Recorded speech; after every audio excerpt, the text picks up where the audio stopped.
As we move forward with instruction, we will be moving to new content. But as we move to new content, we can't expect that ourselves and our students can engage in the same amount of standards we would have normally experienced in pacing instruction from March through June. So we're going to have to identify a subgroup of power standards that we will deem called essential standards. And these essential standards will be the target of grade level and or course instruction for the remainder of the year. This is a subgroup of standards we would have normally taught. We're expecting not mastery of each of these standards. We're expecting to build a prior knowledge base that's a stepping stone for instruction next year. We know we're going to have to rescope and sequence some of our grade levels and courses, knowing that not all students will have received instruction on all the standards we would have expected them to know, coming out of this year. We also could identify essential standards that we want to continue to reinforce just so students don't lose learning. So there might be some standards that we taught prior to closure that we might want to keep kids connected to.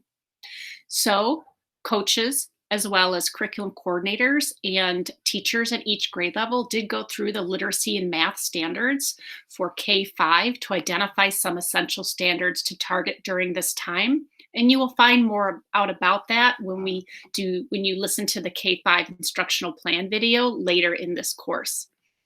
For 6th, 12 teachers, there will be a template that you will use across buildings for your courses to identify essential standards that you would like to target for the remainder of the year.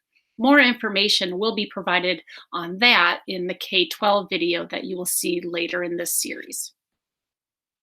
As you're thinking about the essential standards, I'm going to go here.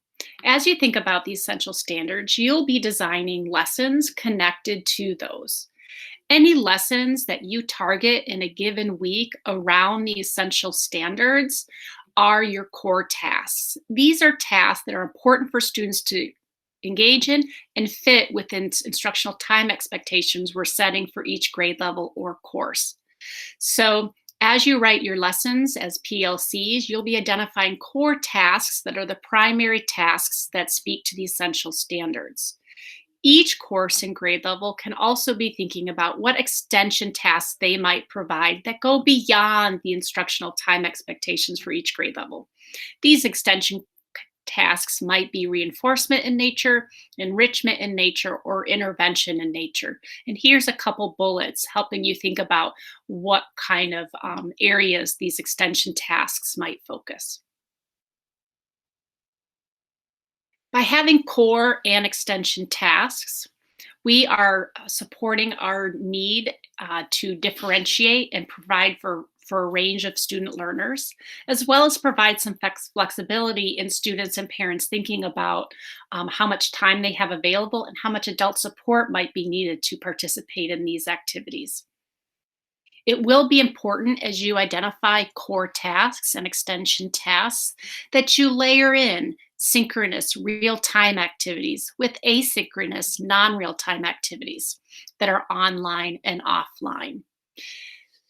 And so as you think for the week, as a summary, you'll be thinking about planning core tasks